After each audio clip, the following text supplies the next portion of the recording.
Partition value जब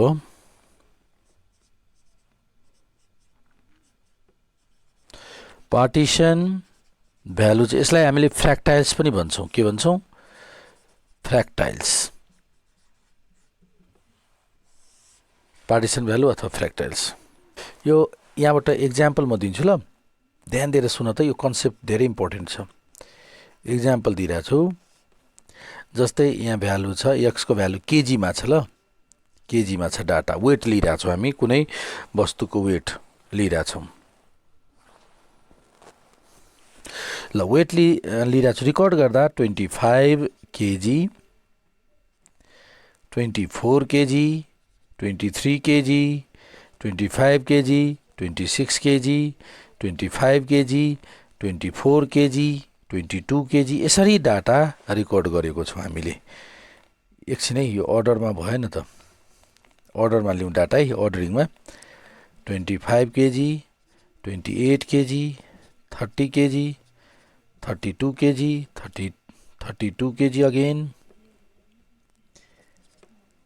35 KG 38 KG 42 KG 43 KG 45 र 50 KG ल यसरी डाटालाई रेकर्ड गर्यौं अब यहाँनिर टोटल डाटा कतिवटा छ 1 2 3 4 5 6 7 8 9 10 11 इन्फर्मेसन छ अब यहाँ के हेरिरहेका छौं भन्दाखेरि ध्यान दिएर हेरौं यहाँनिर यो तीनवटा भ्यालुले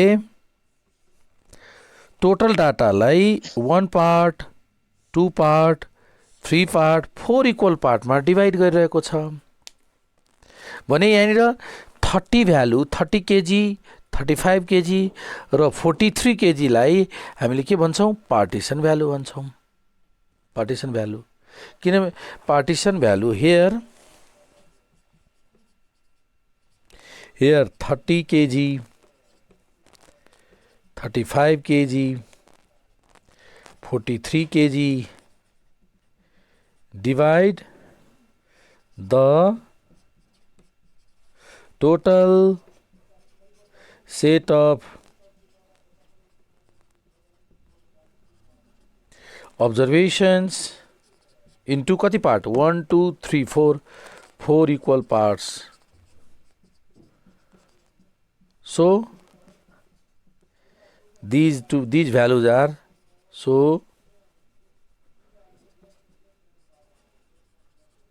these values are known as partition values ती भ्यालुहरुलाई के भन्छौं हामीले पार्टिसन भ्यालु भन्छौं अब यसैगरी यो त तीन बराबर भाग भयो यसरी लेख्दा मानौ यस्तो डाटा छ अर्को एक्जाम्पल लेखौं जस्तै यो डाटा छ 101 105 108 120 122 140 144 145 कतिवटा 108 100 ल दुईटा यो दुईटा भ्यालुले कति बराबर भागमा डिभाइड गर्यो एक भाग दुई भाग र तीन भाग बराबर भागमा त यो दुईटा भ्यालु के भयो त पार्टिसन भ्यालु भयो 108 र 140 पनि पार्टिसन भ्यालु भयो किनभने यसले कति पार्टमा डिभाइड गरेको छ 1 2 3 पार्टमा डिभाइड गरेको छ अर्थात मैले समग्रमा के भने भन्दाखेरि कलेक्टिभली पार्टिसन भ्यालु भनेको यस्तो भ्यालुजहरु हो यस्तै भ्यालुजहरु हो जुन भ्यालुजले टोटल डाटालाई अ नम्बर अफ इक्वल पार्टमा डिभाइड गर्न सक्छ डिभाइड गर्छ द नम्बर मे बी 2 पार्ट्समा डिभाइड गर्ने भ्यालु हुन सक्छ एउटा भ्यालु 3 पार्टमा डिभाइड गर्न सक्छ 5 पार्टमा डिभाइड गर्न सक्ने भ्यालुज हुन सक्छ 100 इक्वल पार्टमा डिभाइड गर्ने भ्यालुज हुन सक्छ ती सबै भ्यालुलाई एकैचोटी समग्रमा हामीले के भन्छौं पार्टिसन भ्यालुज त पार्टिसन भ्यालुको मिनिङ के भयो त values which divide the given set of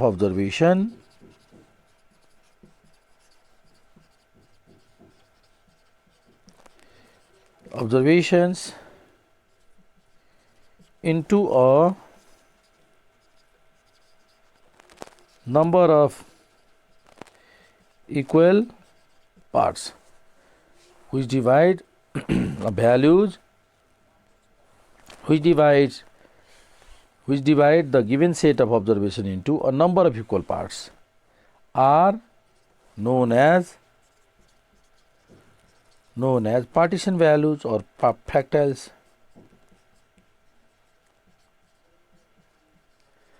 अथवा यसलाई के भन्छौं फ्र्याक्टाइल्स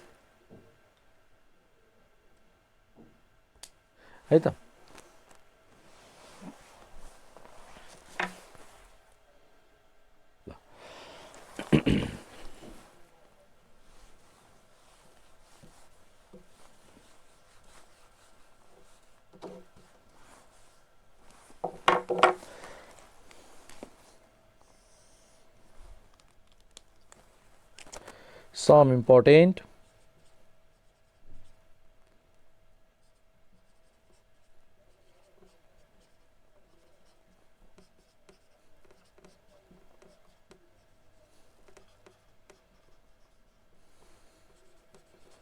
Some important partition values are: first is quartiles,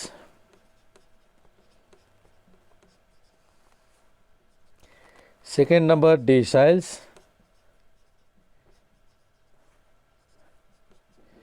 third percentiles। तर एउटा कुरा ध्यान राखौं, हामीले यो यसरी पार्टिसन भ्यालु डिफाइन गर्दा डाटा चाहिँ एसेन्डिङ अर्डरमा एरेन्ज गरेको हुनुपर्छ। द गिभेन नोटमा जानी राखौं, यो द गिभेन सेट अफ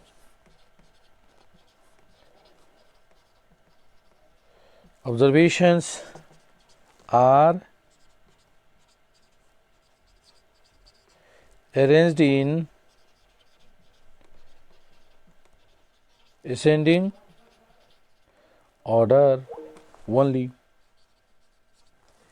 भन्दा महत्त्वपूर्ण यो तीनवटा हामीले पार्टिसन भ्यालु पढ्छौं। यसलाई कलेक्टिभली, यो तीनटैलाई कलेक्टिभली हामीले पार्टिसन भ्यालु भन्छौं। त अहिले सबभन्दा पहिला हामीले क्वार्टाइल्स हामीले स्टडी गर्न गइरहेका छौं। क्वार्टाइल्स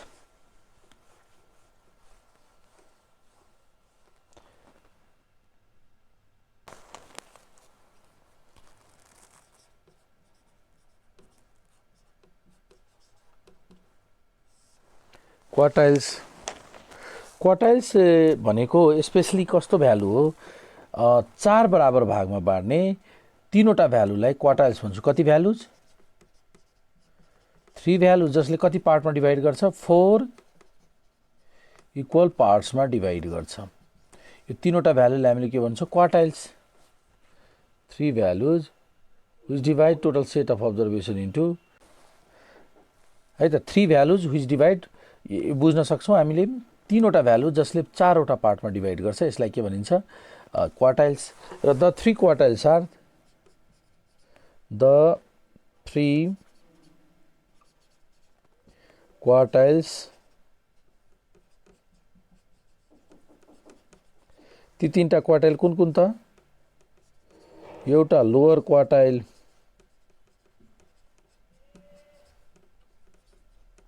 Q1, दोस्रो middle quartile,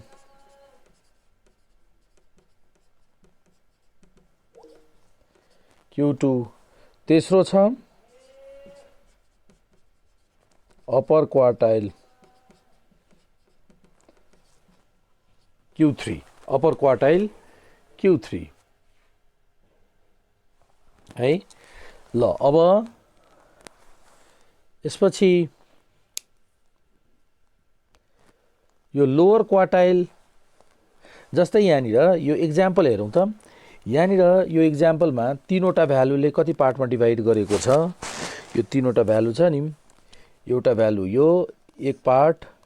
2 part, 3 part, 4 पार्टमा divide गर्यो यो तीनटा भ्यालुले।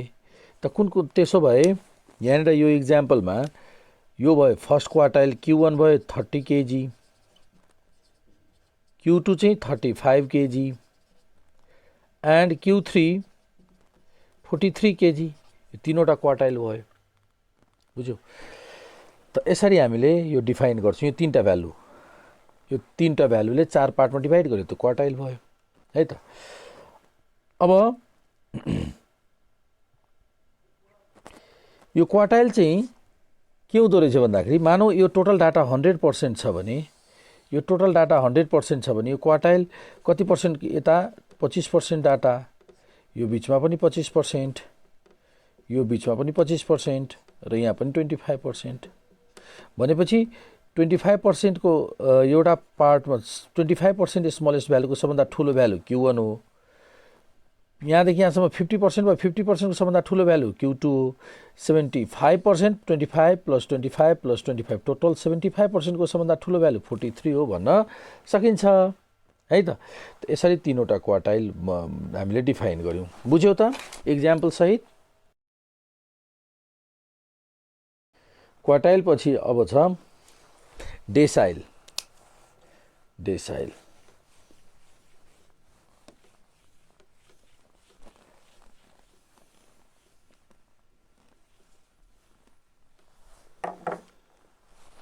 अर्को छ हाम्रो डेसाइल्स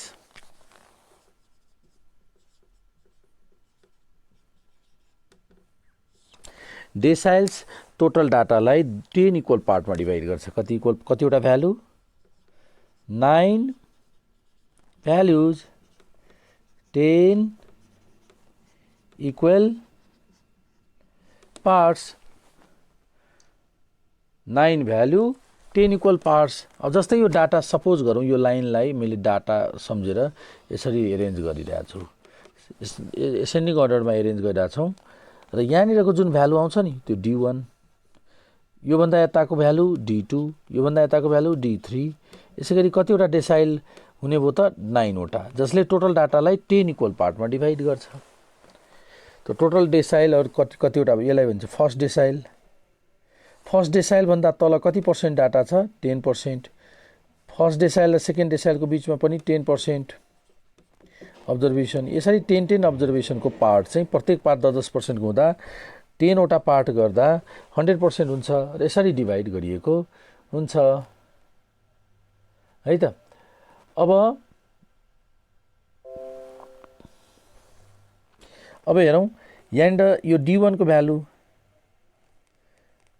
D1 भन्दा यसलाई यसरी n को टर्ममा पनि भन्न सक्छौं हामीले मानौ टोटल डाटा n छ टोटल n वटा अब्जर्भेसन छ भने यो एउटा पार्टमा कति भयो त n/10 अब्जर्भेसन अर्को पार्टमा पनि n/10 तेस्रो पार्टमा पनि n/10 भनेपछि D1 भन्दा लेस n/10 D2 भन्दा लेस 2n/10 D3 भन्दा लेस फेरि कोइन्सिको छ 3n/10 यसरी भन्न सकिन्छ यो भयो हाम्रो डेसाइल्स र अर्को छ अब पर्सेन्टाइल्स अर्को हाम्रो हामीसँग छ पर्सेन्टाइल्स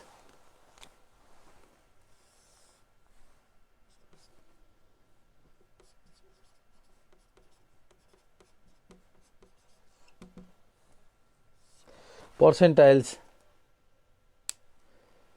अब पर्सेन्टाइलमा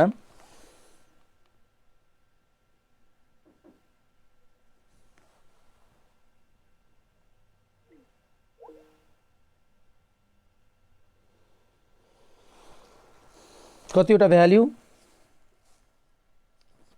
99 भ्यालुज कति parts 100 equal parts 99 values 100 equal parts okay 99 values 100 equal parts अब यस्तो हेरौं यसमा पनि टोटल डाटालाई एसेन्डिङ अर्डरमा एरेन्ज गर्यौं त 99 भ्यालु कुन कुन हुन सक्छ P1 अर्को P2 अर्को P3 यसैगरी कतिवटा भ्यालु त 99 वटा भ्यालु एउटा कुरा हेरौं त P1 भन्दा हरेक ग्यापमा 1% 1% अब हेरौं P1 भन्दा लेफ्ट लेस कति पर्सेन्ट अब्जर्भेसन छ त P1 भन्दा लेफ्ट अथवा लेस P1 भन्दा लेस 1% अब्जर्भेसन छ P1 भन्दा लेस 1% P2 भन्दा लेस कति पर्सेन्ट टोटल P2 भन्दा लेस कति पर्सेन्ट हुने भयो 2% P3 भन्दा लेस 3% भनेपछि यहाँनिर हामीले के हेर्छौं यो जुन तल भ्यालु दिएको छ नि यो p को तल सफिक्स यसले त p भ्यालु भन्दा बिलो कति पर्सेन्ट छ त्यसको सिम्बल यसले रिप्रेजेन्ट गर्दो रहेछ नि जस्तै यहाँनिर यो भ्यालु p30 हो यहाँनिरको भ्यालु p30 हो दैट मिन्स के भयो 30% are less than that of ओ यो डाटा November भन्दा 2020. तल कति पर्सेन्ट छ 30% अब्जर्भेसन छ भन्न सकिन्छ अर्थात् यसलाई अर्को वर्डमा हामीले भन्यो भने यो चाहिँ यो डाटाको सबभन्दा लार्जेस्ट भ्यालु P30 हो स्मलेस्ट सानसानो 30% को सबभन्दा ठुलो भ्यालु P30 हो भन्न मिल्छ पर्सेन्टाइल धेरै प्रयोगमा आएको छ तिमीहरूको क्वेसन यो पर्सेन्टाइलको क्वेसन्स पर्सेन्टाइलमा आधारित थुप्रै क्वेसनहरू सोधेको छ सो पर्सेन्टाइलको केही प्र्याक्टिस के अरे इक्जाम्पल गरौँ त इक्जाम्पल 1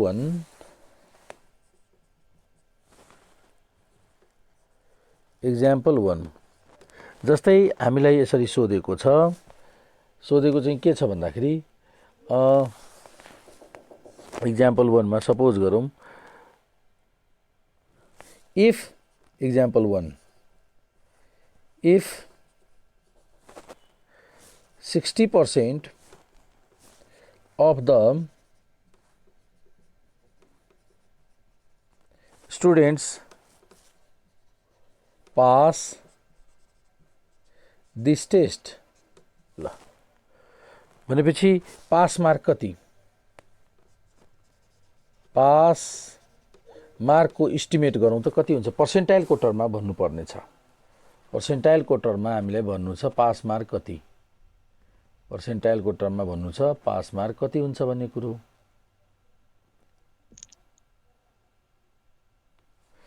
त अब हेरौँ यसलाई यसरी लाइन ड्र गर्ने P40 होला एउटा कुरा P40 60% स्टुडेन्ट पास भइसके त पास कम मार्क ल्याएर पास हुने हुन्छ कि बढी मार्क ल्याएर पास त कम मार्क ल्याएर त फेल हुने त बढी भनेको कतातिर सानोदेखि ठुलो क्रम मिलाएर लेख्दा एसेन्डिङ अर्डरमा हेर्दा यतातिर 60% भयो पास हुनेको त राइटपट्टि पर्छ डाटा त यो यता 60% हुने भयो त्यसो भए 60% को सबभन्दा स्मलेस्ट भ्यालु 60% को स्मलेस्ट भ्यालु नै पास मार्क हुन्छ नि पी कति र यो सफिक्समा लेख्दा लेफ्टतिरको लिन्छ सधैँ राइटपट्टिको त लिँदैन त P40 सो पास मार्क कुन चाहिँ पर्सेन्टाइलले पास मार्कको इस्टिमेट गर्छ इस्टिमेट मैले वर्ड प्रयोग गरिरहेको छु है एक्ज्याक्ट होइन इस्टिमेट गर्छ कसले P40 को आन्सरले पास मार्कको इस्टिमेट गर्छ ल इक्जाम्पल नम्बर 2 अब इक्जाम्पल नम्बर 2 मा अब भन्नु छ लोएस्ट यसरी भन्नु छ the lowest income of highest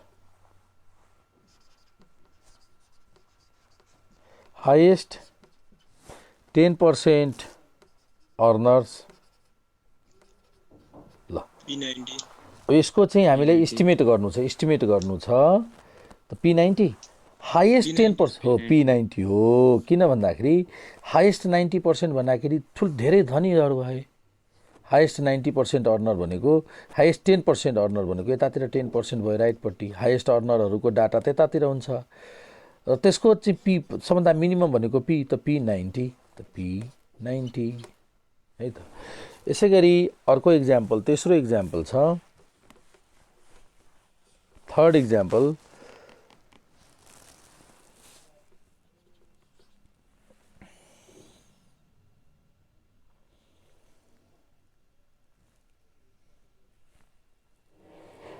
के छ भन्दाखेरि लिमिट्स अफ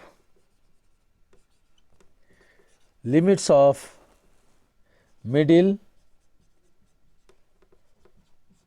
30% स्टुडेन्ट्स को मा limits of marks of middle 30% भन्नु पर्दा के लेख्ने यहाँ 30% लेख्नु पर्दा के भन्ने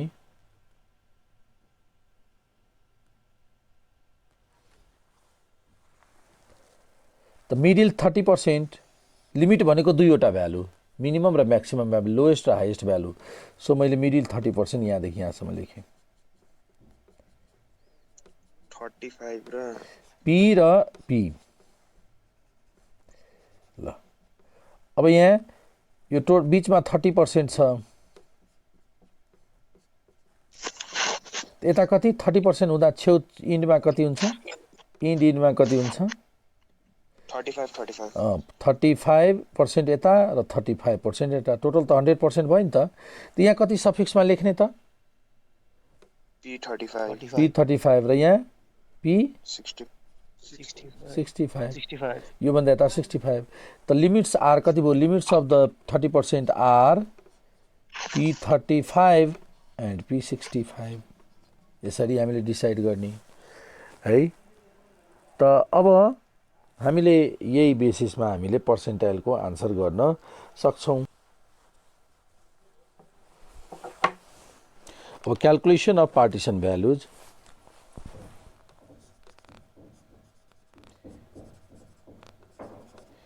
calculation of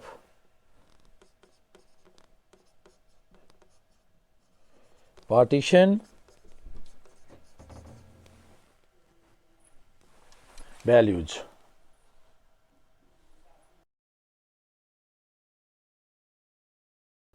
ल अब हेरौं त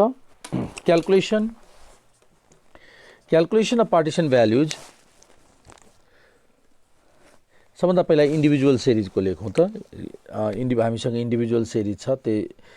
इन्डिभिजुअल सिरिज डाटा छ र इन्डिभिजुअल सिरिजको लागि फर्स्टमा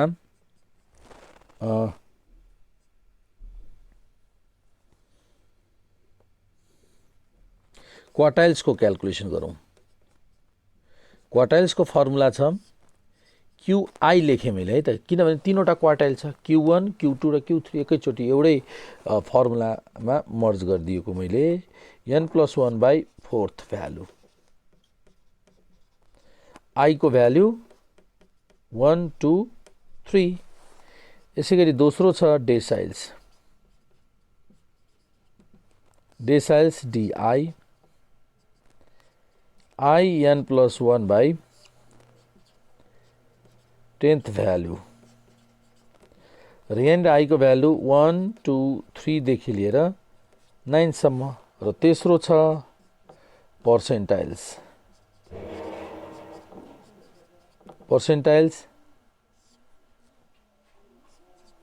PI equals to I n+1 by 100th value र पर्सेन्टाइल कतिवटा 99 वटा पर्सेन्टाइल त यो त भयो इन्डिभिजुअल सिरिजको फर्मुला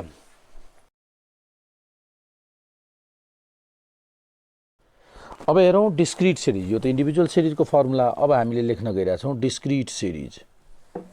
के त बी मा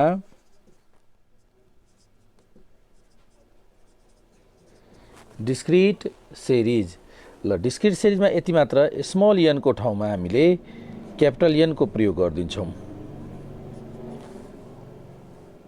र यो क्यापिटल N भनेको टोटल फ्रिक्वेन्सी हो ल नोट गरौं त अब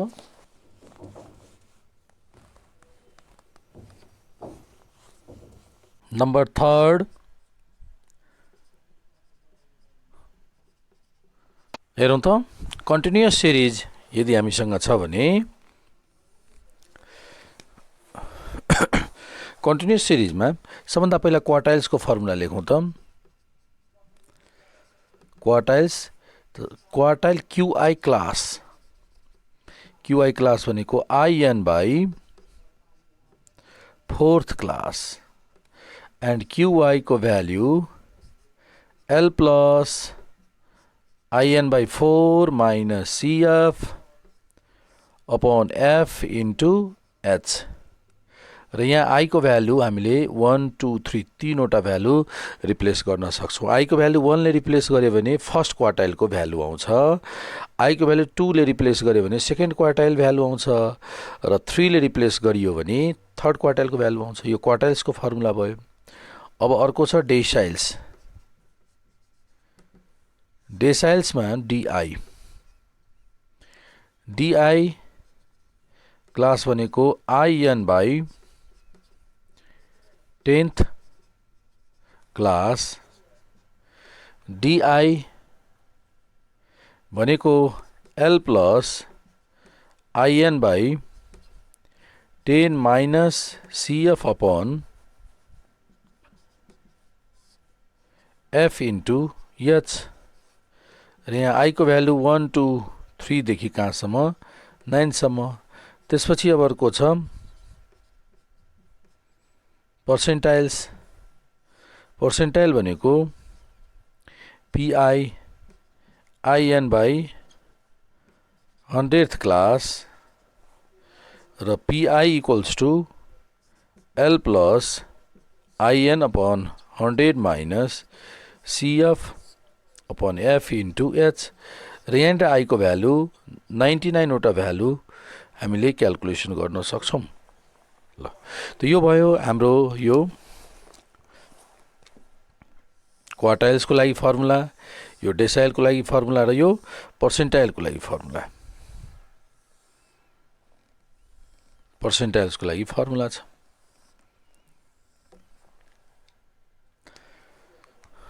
भयो।